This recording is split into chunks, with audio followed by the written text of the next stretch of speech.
Ansley and I work in the creative industry. Hi, I'm Garrick and I work in the public sector. This is our 5-room HDB flat in Geylang, which we share with our 3 cats, Goma, Matcha and Yuzu. So both of us love collecting things. Garrick reads a lot and has a lot of books, while I collect toys and art prints, so we needed a lot of space to store and display all of them. Overall, we're not really minimalist people. We lean more towards maximalism and cluttercore, and I think that's pretty clear from the way we design our home. We wanted to make sure that the ID we engaged could understand this, so we took a lot of time looking through portfolios on social media. In total, we shortlisted and met with 4 or 5 IDs, and out of all of them, we found ourselves really liking Roy.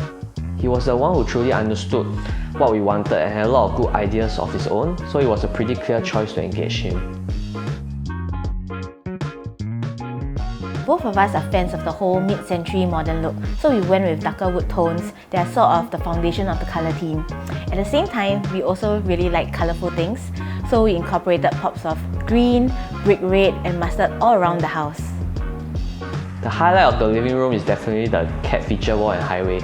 It was something I was really keen on because I know our cats like to jump around and be up high, and I wanted them to be able to do that here. I worked closely with Roy's contractor to make sure there was enough space for all of them.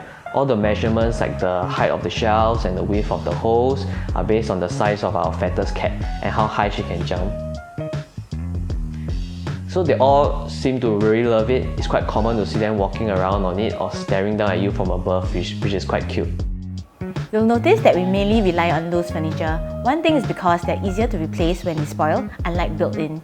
But also, we see this home as a place we want to live in for a very long time. So if you want to switch up the look in the future, it'll be much easier to do so with loose furniture.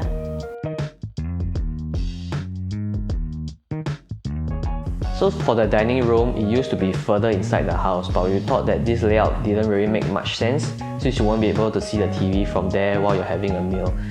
So we decided to hack the junior bedroom adjacent to the living room to open up the communal area.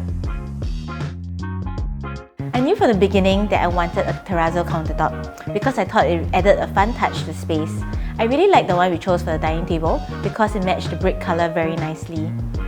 Also, comfort is very important to us, so when we were choosing the seating, we intentionally looked for ones that had a larger seat as well as a backrest. Previously, we had an open kitchen, which meant that our cats could walk around the area whenever they wanted. It was actually quite common to find their fur on our hood and stove. So this time round, we decided to close off the kitchen, but we still wanted to make sure we had a lot of light coming through, which is why we used glass doors to separate it from the living room. In the original layout, there were actually 2 entrances into the kitchen, one right in front of the main door and the other next to the old dining room. At first, we thought of sealing the second entrance up all the way, but we remembered how the previous homeowner had a small windowsill looking into the kitchen, so then we thought, how about we have a window cut out here instead? So that way, there are extra light coming through and also added a unique touch to the space. So this used to be the dining area, but after we shifted it, we ended up with this empty space. Honestly, there isn't a specific purpose for this area. We do our ironing here or relax in our massage chair. It's also where the cats like to play. I guess we wanted to leave the space open if we do need an extra room in the future. In the meantime, it's more of a miscellaneous area with a gallery wall showing off some of my favourite prints. So for the studio, it's where I work from. It's also where I do my artsy stuff like crafting, crocheting and drawing. This is one of the only rooms, other than the kitchen and storeroom, that the cats can't go into. So I work with a lot of yarn, and over the years I've eaten a lot of yarn, read a lot of things that I've created. So this time I wanted to create a space that I can work from in peace. And because we don't have to worry about them eating something weird or knocking things over, it became a room where we can put our collectibles, plants and things like that. I really like our bathroom tiles. I think my wife shared previously that she liked terrazzo. So while we were looking for one for the bathroom, I chanced upon this particular version. I thought it was quite different from the usual terrazzo tiles, which had very small grains. So this version is almost like a child's version of a terrazzo tile with bigger grains. I can't really explain why I'm so drawn to it, but I just knew that I had to get it for both bathrooms in different colours. You'll also notice that inside our master bathroom, we don't have the usual glass partitions. We had that in our childhood home, and I found myself hating how visible water stains were on it. So this time, we opted to separate the wet and dry area with a simple shower curtain.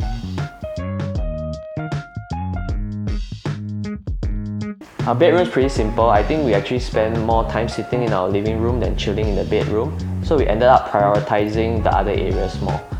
The main thing is that we kept the colours the same as what we have outside, like the green walls and the brick red wardrobe.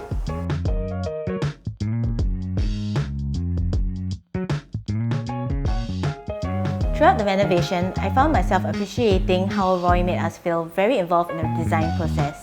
Instead of just trying to get a simple okay via WhatsApp, he will ask us to come down and choose materials with him. And this really helped to visualize things together. I know it seems very time consuming, but I think it really helped us make better design choices.